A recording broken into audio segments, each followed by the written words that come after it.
Hello and welcome to another jungle video, and in this one we are going to be talking about the root of all jungle evil, the Scuttle Crab. Yeah, she's kinda cute, but you cannot deny that her impact upon the jungle over the years of her changes has been profound. So I've been thinking about meta diversity, jungle strategies, how exactly we feel frustrated in certain situations in the game, and what might have even changed the game completely in the last couple of years. And no, I don't just mean from a jungle perspective, I mean also from laners. So I hope we can enjoy a trip down memory lane and also understand the future of the crab and its implications upon our greater meta, and of course how it relates to our jungle pathing even right now. And of course, if you enjoy these video topics and all the other tutorials, please consider leaving a like and subscribing for all the videos to make you a better jungler. And in the name of improvement, Xarda.gg wants to help through their in-game tips that are provided by their app that help you make better decisions in real time on any champion. There are also community-based live guides that you can download from high MMR players to use in-game to aid in your quest for raw LP gains, or simply to learn a new champion.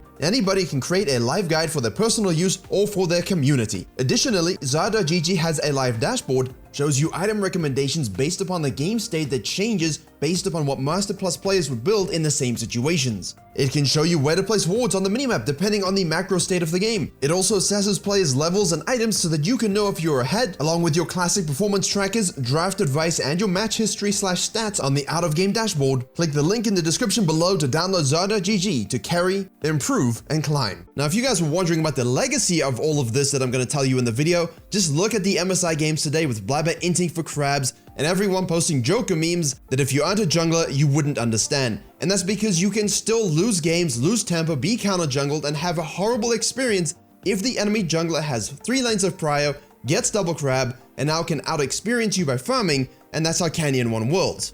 But we'll get to that eventually. Let's start with the origins.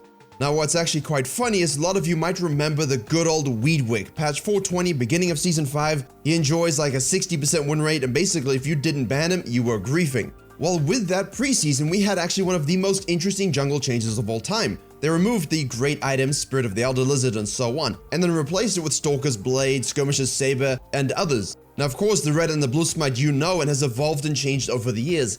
But what they also added that preseason was the river crustacean known as the Scuttle Crab, although officially it's known as the Rift Scuttler now. But taxonomical classification aside, basically she gave vision, a speed up, and a small amount of gold and XP. It was kinda tanky to secure, but it really wasn't something that you fully scheduled into your route as like a priority, definitely not the way we know it now. But how do we get from a baby crab that gave us a speed up in patch 420, nice, all the way to season 11, where if our mid laner doesn't rotate, we throw a tantrum and now our jungle days are ruined, and we can yell about no rotations, play for your jungler, and so on. Ironically, the crab simply existed for many years without mention in the patch notes whatsoever. A little bit of a respawn shift at the end of season 7 from 215 to 225, but other than that, she just carried on existing. It really wasn't a hotly contested objective. So we start up season 8, Warwick actually is quite strong at the beginning of the season if I recall, he's one of my mains. Riot says, you know what, you're not allowed to have fun, nerfs it. Same thing with Volibear, again. But in 8.10 and 11, they decided, you know what, we're gonna put a little bit of jungle experience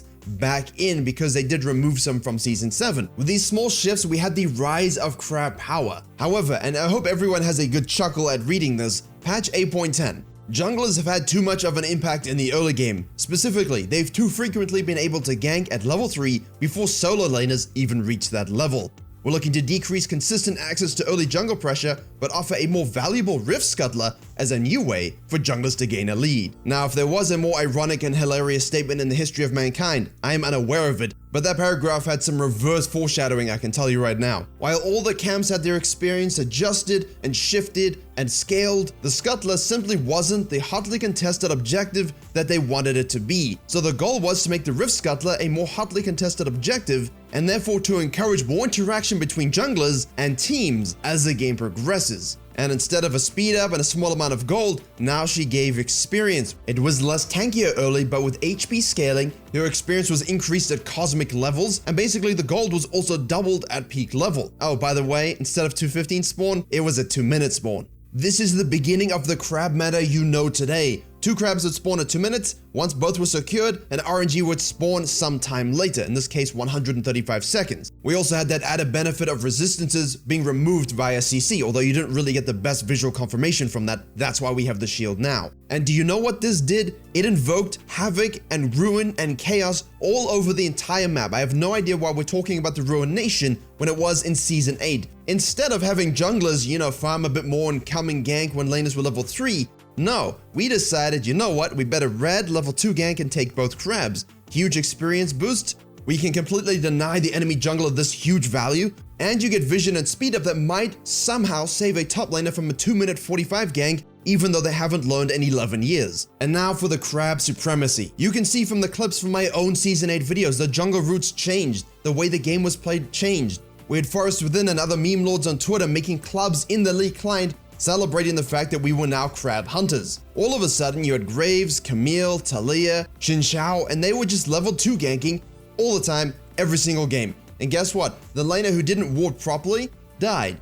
But the thing is, originally, it didn't start out that way. We all understood the value of the new golden experience and the effect on the tempo of your first routes. In 8.11, they actually said it was a good mini objective, but it was up too often, so they delayed the respawn timer from 135 seconds to 150 seconds. They also bumped a bit more experience back into the jungle. Yes, I understand they nerfed experience from Season 9 and then gave us experience back in Season 10. It's kind of like a loop. It seems that in the case of the jungle, history is always doomed to repeat itself even if we learn. The thing is, after that 8.11 buff, we did not have any changes whatsoever until 9.2. What this led to was junglers having escalating levels of aggression in various forms.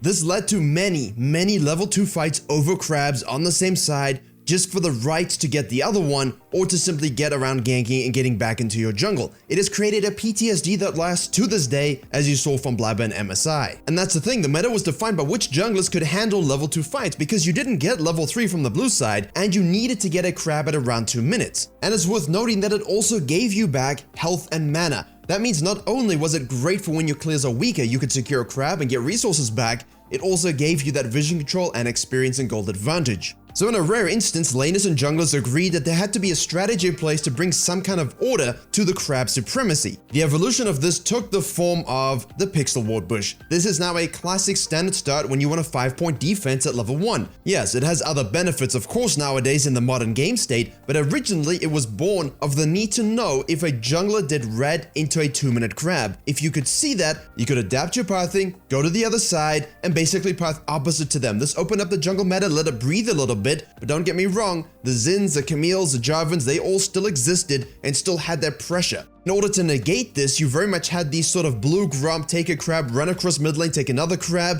contest their other side, maybe even just gank, and the stronger jungler who could duel level 2 with more power had control of the river, therefore had control of ganking cadence, and if they had prio, would get the crab and invade you. It created a toxic relationship between laners and junglers. Junglers who didn't win the 1v1 wanted laners to get prio and rotate. Please help me secure one of these crabs. If you don't help me get the crab, I can't go in the river and I can't gank for you. Sucks for both of us, right? So you should really get prio to help me. This went on for quite a while. And it became so irritating that junglers decided, you know what? We're sick of this, let's adapt a new strategy, and thus was born the vertical jungling meta. You know, red buff into Krugs, into Crab, into a gank on the sideline, into taking their side of the jungle. That's hugely in part because red Krugs Crab gave you level 3, whereas blue side didn't. Then basically you can rinse the process 1800 times and one sideline will get camped and ganked for quite a few minutes. This was really the age of the crab and the matchups dictating what paths you went, why you did what you did, and you could see the evolution of the strategies just to navigate its raw existence. This went on from 8.11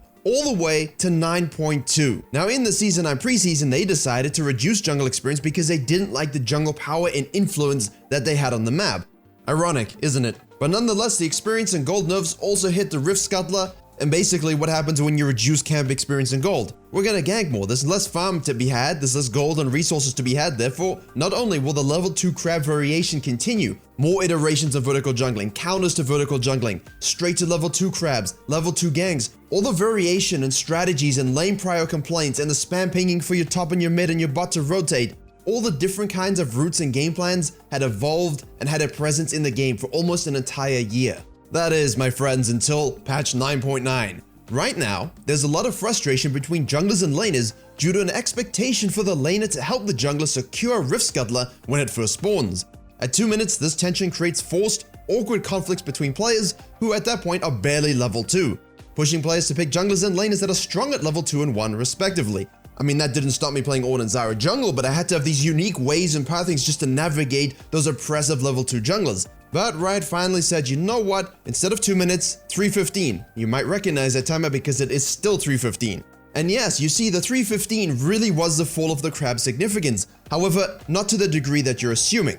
Because blue side camps didn't give you level 3 and red side camps did give you level 3, and we had catch-up experience, that vertical jungling I mentioned that was kind of roaming around with the level 2 crab, yeah, that really just became a dominant way to play the game. We would simply level 3 red side clear, you can look to gank, control the crabs. If you didn't want vertical jungling and you were a stronger jungler, you could enforce that, only if you had prior of course. Otherwise, you were stuck vertical jungling, looping camps, ganking side lanes, but at the very least at 3:15, you were primed for that juicy crab. There were routes and calculations and combinations you're seeing on your screen now. Really, it felt like all the moving pieces that centered around this 3:15 mark was so insane that junglers just started waiting in bushes so that once we could actually get ganks off, we would just go back to the red side. They had higher experience, we'd have the catch-up experience if we had to wait a long time, and at the very least, we would negate the need to demand multiple instances of lane prio. While getting the crab was still vital and important to our jungling, it didn't have the impact that it once did. However, you can see why I say that farming metas make junglers worse. They stop paying attention to lanes, they don't have to think about their clearings as much. It's caused junglers to have low awareness and to be lazy because they don't have to do as much to scale and survive.